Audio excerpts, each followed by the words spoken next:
Folks, let me get your attention for a few minutes. I'll show you a little more to remind you of a few things going on, okay?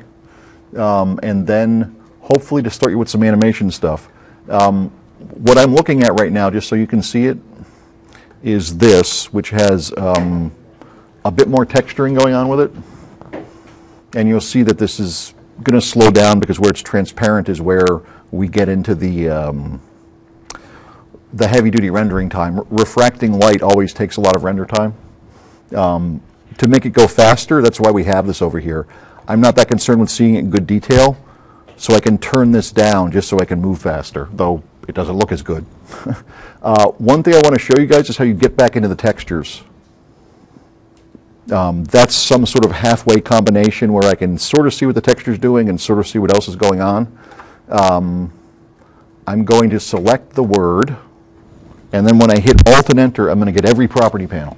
So remember, this is a lot of stuff, but it's where I can dig out what I need. Alt and Enter. Boom. Okay.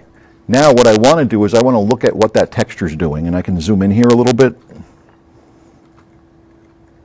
so I can figure out how I can make that texture do more what I want it to do, and I can find out where it is, which is over, as soon as that rewrites, and you see the processor's juggling away there. Here, glass 2. Dun, dun, dun, dun. And this specular highlight, that's the thing that's causing it to be all shiny. And I picked this just so we remember from, I went to General, I went to Preset Manager, and then to Materials, and I made these bigger. And then this is just one of the glass shaders. To make it go faster, let's pick a metal. I'll pick one of these metals over here. Yeah, let's try chrome. Okay, way faster. See how much faster reflection is than refraction? I'll even turn up this detail because I can see it much more quickly.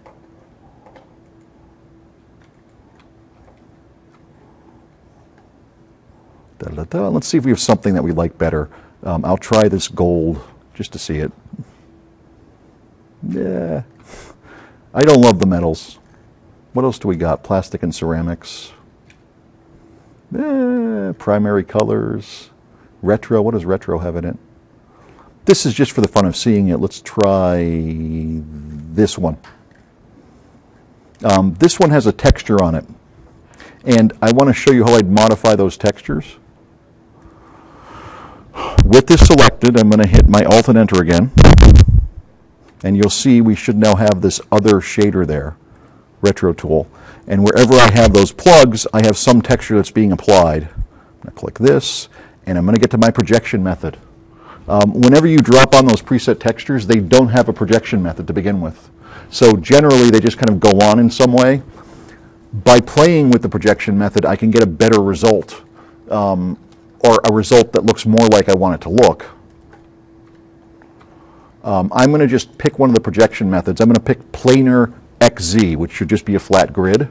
So I'm going to go to New, Planar XZ, and we should see on the top of it the texture projected and then something else on the front of it. I can modify that. Let's try to change it from planar to, let's try spherical.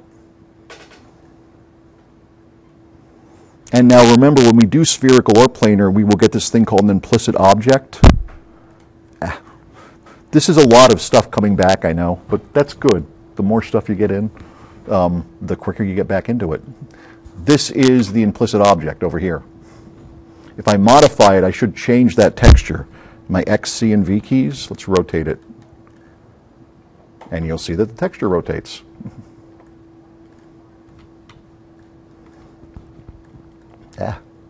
That's me moving where it is, which I don't really want to do. Let's try rotating it again. Yeah, that I like more. I kind of dig that like that. Let's say that's sort of what I'm looking for. Okay. I'm going to back out of that a bit, and I want to get rid of my background because I want to walk you through that a little bit. Right now, if you look at my scene, I actually have 3 objects, and I'm going to throw up another panel for you. The Explorer. 8. This shows everything in my scene. I have a grid, which is there, which is what this is sitting on. I have a sphere, which is actually this cube that's creating my whole environment right now. You know what I'm going to do? I'm going to delete that, and this won't look as interesting, and I will delete the grid. It also won't look as interesting. And I'm going to ditch my lights, because I put some lights on this to make it usable. That's where you'll be if you don't have any other environment going on there. So let me put it on something first. Like I did before, I'm going to put it on a disk. Last time I was here, I actually put it on a grid, but to change it up a little bit. And I need a light. You got to have lights. I'm going to use point lights. Light. Point. Okay, right away we get something. With my G button, I can lose this here, and let me translate this light over to there. And let me change some parameters on the light. First off, I'll increase the intensity to 1, and I'm going to turn on the shadows. Now watch up here as I turn on the shadows. Right now we have no shadows on. When I turn them on and turn my umbra down, we will instantly get that, see? Now as part of these flying logos, you can pretty easily animate that. And let's show a little bit of test animation just to see it, okay? This is my top view over here. And I'm going to take this light. You know what? I'm going to close this because it's sort of in my way. When I move the light, which I'll do with the translate T, I should see some result difference here. So let's start with the light here. And I'm going to start keyframing where the light is. I have my light there. I'm on my first frame. I'm going to pick translate, which is the V key, and I'm going to click the key button.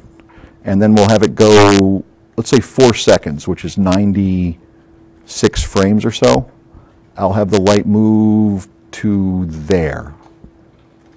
And now if I go back, you'll see we have this going on. Now I can see that more precisely if I go over here and I pull a render region. Maybe we'll even look at it like that. If we move this, we should see the shadows moving like that. Which is kind of interesting. If I want a quick preview, remember this, when you're animating, you've got to get quick previews all the time so you can see what's really going on. I want to see how that effect works. I don't need a great amount of detail, so I'll turn this down a little bit, and not that low. And I want to see from frame 1 to frame 96 with that rendered region. So let me go to my camera, go to Start Capture.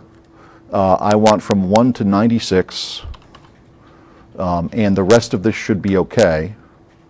And what this is going to do is this is going to quickly render those. Not quick enough, but, you know.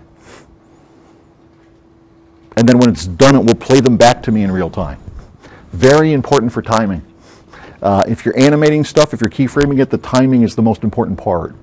So you have to see it happening in real time to really see if the effect does what you want it to do.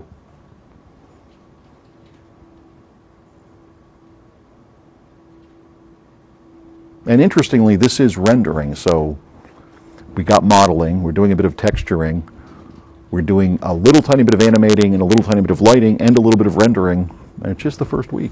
How about that?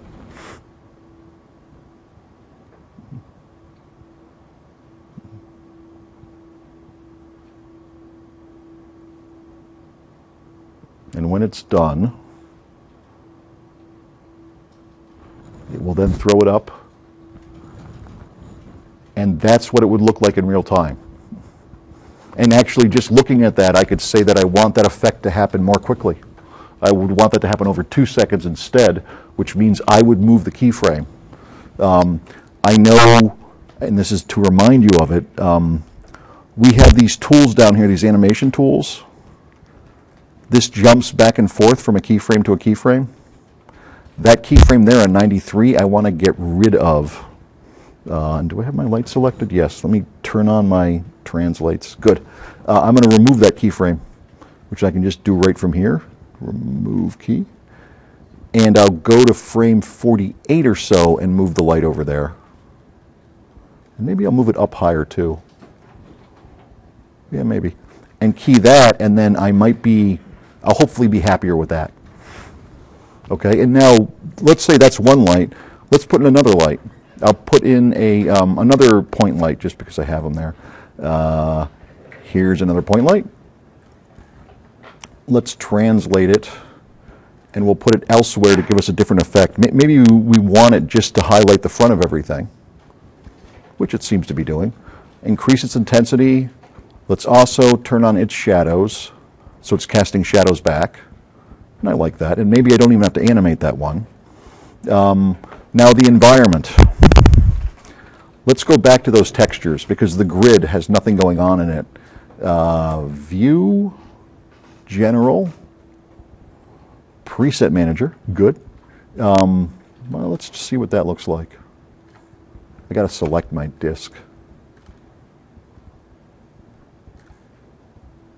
Okay, that looks busy. Busy in a way I'm okay with. Although, let's see what this looks like. Oh, that's kind of groovy, although you'll see that I have a weird pattern happening on it, probably because it doesn't have a texture support yet. And remember, any questions, do ask. I'm going to select this grid, this disk I have. I'm going to hit Alt and Enter. And let's find out if we can add a texture support to it. Aha, projection method. I'm going to try planar XZ just to see what it looks like. That looks very different. Drastically different in an interesting sort of way. Let's see what else we can modify about it. I'll increase the repeats. Let's try about 5. Okay, that's different.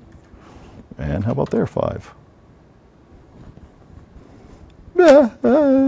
Something. You can play around with it, obviously. All these things are adjustable.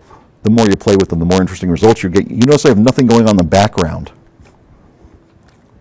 I'm going to create a background. I'm just going to use a polygon mesh cube, which is right there. I'm going to make it bigger. Right? Maybe I'll make it even bigger than that. Let's make it 100. And then by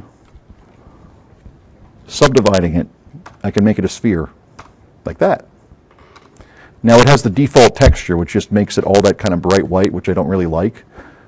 Let's put a texture on it without taking a preset. I'm just going to go to Material. I'll pick Phong because it's there. And let's make it reflective. It's now 100% reflective, meaning it will reflect all that stuff going on around it. And actually, I don't like the specular highlight. Yes, which makes it look more like that.